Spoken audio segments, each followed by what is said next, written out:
नमस्कार दोस्तों। उम्मीद है आप अच्छे होंगे। आज आइए हम सपनों पर बात करते हैं। ऐसे सपने जो हम जगे हुए देखते हैं।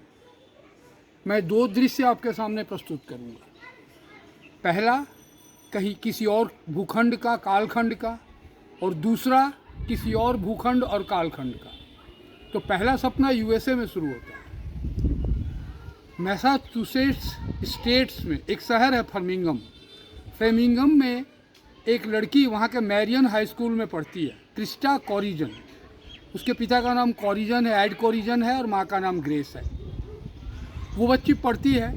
1961 में लिंकन हाई स्कूल में एक प्रोग्राम दिखाया जा रहा।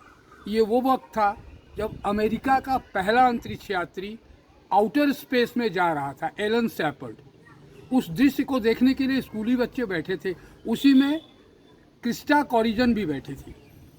एलन शैपर्ड थोड़े मिनट के लिए आउटर स्पेस में गया। अमेरिका के तरफ से पहला मानव युक्त अंतरिक्षयान स्पेस में गया। ये एक इतिहास था। और इसे देखने के बाद क्रिस्टा ने अपनी डायरी में एक प्रविष्टि दी और एक सपने ने उसके दिमाग में जन्म लिया। आइए देखते वो सपना क्या था। वो वहाँ से आई घर तो अमेरिका का एक मशहूर गीत मैं आपको हिंदी में बताता हूँ, वो गुनगुनाना शुरू की। और जब तक वो वयस्क नहीं हुई वही गीत उसके मुंह पर होता था। वो क्या था? ओ सूरज हटो जरा, आसमान में आने दो। पंख मिले हैं मुझे आज, मैं आतुर हूँ उड़ जाने को। जग अपरिचित है मुझसे पर ये दूरी मिट जाएगी। एक बार बस उड़ जाने दो, फिर ये दुनिया पहचानेगी। ये एक अमेरिकन गीत का हिंदी अनुवाद है।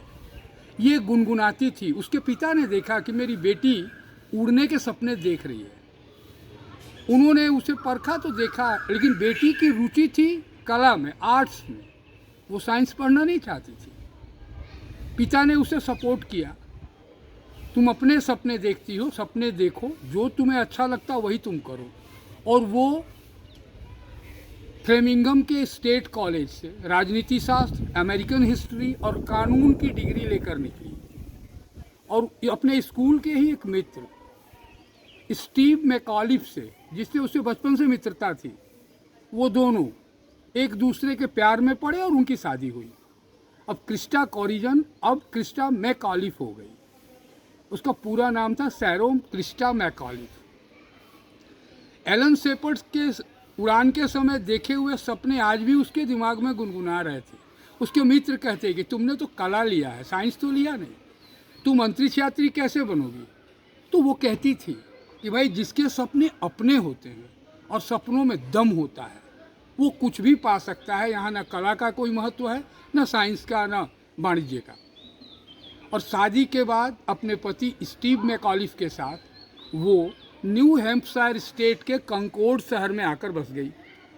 कंकोर्ड शहर में कंकोर्ड हाई स्कूल में उसे शिक्षिका के रूप में नियुक्ति मिली और वो टीचर हो गई। अपने बच्चों को वो राजनीति शास्त्र, अर्थशास्त्र और कानून पढ़ाती थी, अमेरिकन हिस्ट्री पढ़ाती थी। और उसके पति स्टीव मैकॉलिफ एडवोकेट थे।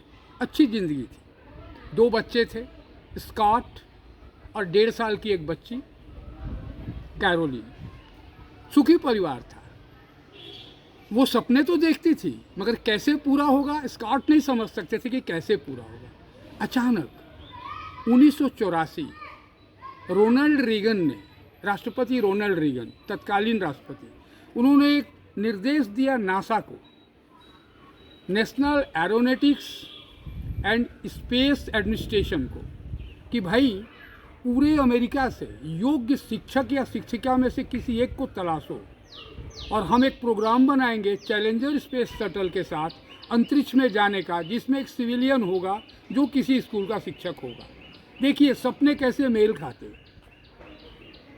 1984 में जब ये घोषणा हुई एसोसिएट प्रेस से, तो क्रिस्टा मैकॉलिफ को लगा कि शायद ईश्वर ने मेरे लिए ही रीगन से ये घोषणा करवाई। ठीक, आगे बढ़िए, बात आगे चलती है। 11,000 आवेदनकर्ताओं के भीड़ में क्रिस्टा मैकॉलिफ ने भी अपना आवेदन पत्र, एप्लीकेशन फॉर्म डाल दिया। सिलेक्शन शुरू हुआ। उसका पति हमेशा उसके साथ थे। क्रिस्टा कहती थी कि मेरे पिता ने मुझे सामर्थ्यवान बनाया है और मेरे पिता ने मुझे इतना सहयोग दिया कि मैं जानती हूँ मैं जो चाहती हूँ कर सकती हूँ। वक्त बीतता गया, कुछ दिनों के बाद सिलेक्शन का रिजल्ट आया। 11,000 आवेदकों में से 10 लोगों को चुना गया। 10 में क्रिस्टा का भी नाम था और अंतिम चयन जब हुआ 6 अगस्त दिन था, साल शायद 84 या 85 ऐसा ही कुछ था, मुझे याद नहीं आ रहा। तो घोषणा किया गया कि केवल क्रिस्टा मैकॉलिफ को ही चुना गया है अंतरिक्ष में जाने के लिए और उसे प्रशिक्षण के लिए नासा बुलाया गया। पूरे कंकोर्ड शहर के नागरिकों ने बाहर निकलकर अमेरिकी ध्वज लहराकर उनका स्वागत किया। 6 अगस्त को क्रिस्टा मैकॉलिफ दिवस मनाया गया उनको प्रोत्साहित करने के लिए और वो ट्रेनिंग में चली गई, ट्रेनिंग ली। ट्रेनिंग पूरा होने के बाद वो दिन आ गया जिस दिन उन्हें आकाश की ऊंचाइयों को छूना था। 1986 जनवरी की कोई तारीख थी, शायद मंगलवार या सोमवार का दिन था। क्रिस्टा मैकॉलिफ अन्य अंतरिक्ष यात्रियों के साथ सिविलियन के रूप में चैलेंजर शटल यान से अंतरिक्ष के लिए प्रक्षेपित की। चैलेंजर जब प्रक्षेपित हुआ, उनके पति स्कॉट से एक पत्रकार ने पूछा कि आपका कोई संदेश है आपकी पत्नी के लिए। उन्होंने कहा कि मैंने उसे कहा है कि पीछे मत हटना, और वो अंतरिक्ष में गई। और उसके साथ था क्या उसके बैग में? अपने बेटे स्कॉट का एक प्रिय खिलौना, अपनी बेटी कैरोलिन की मुस्कुराती हुई एक तस्वीर और जेम्स जिलेस्बी मैगी नामक एक एयरफोर्स का पायलट था, रॉयल कैनेडियन एयरफोर्स का, जिसने 1941 के वर्ल्ड वार के समय ब्रिटेन के आकाश में दम तोड़ा था। उसकी लिखी हुई एक कविता हाई फ्लाइट, उसकी एक प्रतिलिपि, एक कॉपी उसके बैग में था। अब ये दुर्भाग्य है कि जब वापस चैलेंजर आने लगा तो पृथ्वी के वातावरण में अचानक उसमें विस्फोट हुआ और क्रिस्टा मैकॉलिफ वायुमंडल में विलीन हो गई, अंतरिक्ष में विलीन हो गई।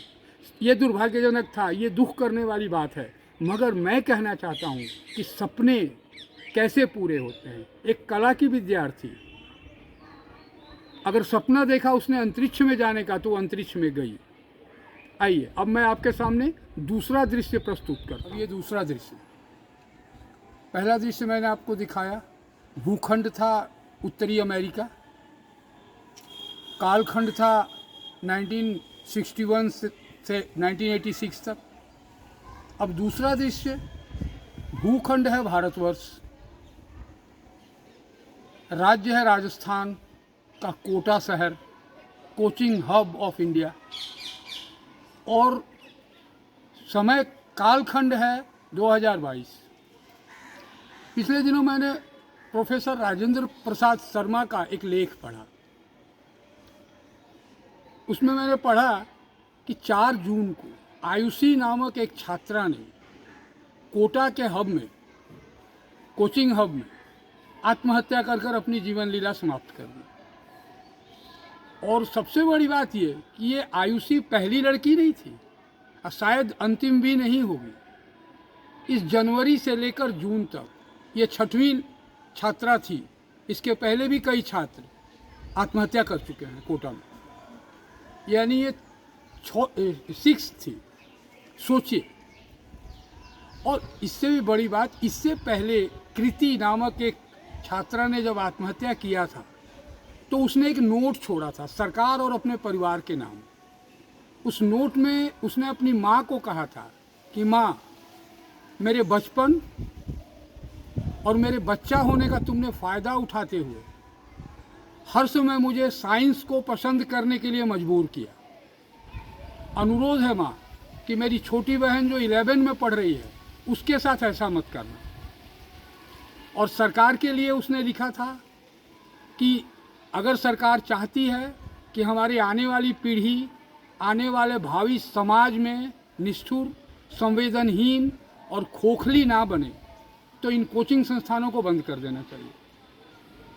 आप सोचिए कितनी सच्चाई और कितना दर्द है इस पत्र में। भारत में मैं चाहता हूं कि हर पेरेंट्स को सचेत होना होगा। बच्चों पर हम अपने सपने थोपते हैं। मैंने एक सुनाया, क्रिस्टा मैकालिफ का अपना सपना था, उसके पिता ने उसे सपोर्ट किया। आधुनिकता में वो हमसे कोसों आगे हैं, भौतिकता में भी हमसे कोसों आगे हैं, और शायद काबिलियत में भी हमसे आगे हैं। मगर हम अपने को क्या समझते हैं? आज हम अपने बच्चों पर अपने सपने थोपते हैं। जितने बच्चे पढ़ते हैं उनके पेरेंट्स चाहते हैं कि उनके बच्चे आईआईटी क्रैक करें, नीट क्रैक करें, डॉक्टर बने, इंजीनियर बने, और कोई कुछ नहीं बनेगा। क्यों? अगर आप चाहते हो समाज में नाम और शोहरत, तो उसके लिए विज्ञान ही जरूरी नहीं है। भगवान ने, प्रकृति ने हर बच्चे में एक अद्भुत गुण दिया है, एक स्पेशल क्वालिटी दी है। आवश्यकता है उसे पहचानने की।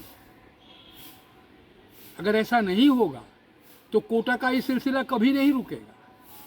मेरा अनुरोध है, मैं आपसे निवेदन करता हूँ, हर उन गार्जियन से जो सपने देखते हैं कि मेरा बच्चा आईआईटी करे। मैं कहता हूँ बच्चे के सपने को पहचानो, अपने सपने बच्चे पर ना थोपो, तो आपका बच्चा भी अपने सपनों से कला लेकर भी साइंस के क्षेत्र में आउटर स्पेस पर जाने के काबिल हो जाएगा। ये प्रकृति निर्णय करेगी कि इस बच्चे का जन्म जब प्रकृति ने दी है तो उसके पास एक योजना है उसके लिए। God has separate planning for every individual, for every child. और दूसरी बात है, अंग्रेजी में कहावत है कि you are only guardian of your children, not the controller of their destiny. आप उसके भाग्य विधाता मत बनो, आप उसे सपोर्ट करो। मैंने जब राजेंद्र प्रसाद शर्मा का ये लेख पढ़ा, आप विश्वास नहीं करेंगे, रात भर मुझे नींद नहीं आई।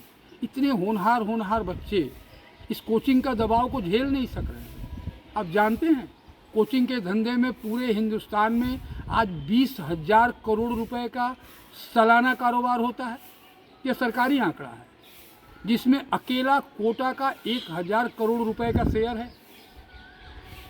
और जहां इतना पैसा है, इतना कठोर व्यवसाय है, कंपटीशंस है, वहाँ संवेदनशीलता तो होगी नहीं, बच्चों के मनोविज्ञान के तरफ ध्यान तो होगा नहीं। वहाँ तो केवल रिजल्ट की बात है। बच्चे टूट जाते हैं, भावुक बच्चे तो मैंने कहना ही नहीं है, वो संभाल ही नहीं सकते इस लोड को, इस रैंकिंग के दौड़ को, इस प्रतिस्पर्धा को। मेरा एक दोस्त है, उसके एक बच्चे के साथ भी ये घटना घट चुकी है। मैंने देखा है आज से कई साल पहले। कोरोना काल में कुछ दिनों के लिए ये आत्महत्या का सिलसिला कोटा में बंद हुआ था, मगर जब से कोरोना काल खत्म हुआ, सिलसिला फिर शुरू हो गया। दोस्तों, सरकार कदम भी उठा रही है, उधर कुछ काम भी कर रही है, कमेटी बनाई है देखने के लिए कि ऐसा क्यों हो रहा है, मगर ये तो खुली बात है। मैं चाहता हूँ मेरे देश के मनोवैज्ञानिकों को, डॉक्टरों को सामने आना चाहिए, समाज के वरिष्ठ लोगों को सामने आना चाहिए और आकर इस बात के बारे में जागरूकता फैलानी चाहिए। हर गार्जियन को चाहिए कि वो देखे कि मेरा बच्चा किस क्षेत्र में अग्रणी होने के योग्य है, वो किसी भी क्षेत्र में आगे जा सकता है। तो दोस्तों, मैं निवेदन करूंगा, इस वीडियो को देखिए और शेयर कीजिए। और सबसे बड़ी बात, मेरे दिल में जो आया मैंने इस एपिसोड में कहा। मैंने 2 जगह के 2 सपनों को एक जगह किया, अपने सपने वर्सेस पेरेंट्स के सपने। ये बच्चों के लिए बच्चों के सपने ही महत्वपूर्ण हैं, पेरेंट्स के सपने पेरेंट्स के लिए थे। तो दोस्तों, मैं आपसे अनुरोध करूंगा कि इस वीडियो को देखने के बाद अपना कमेंट्स ज़रूर दें।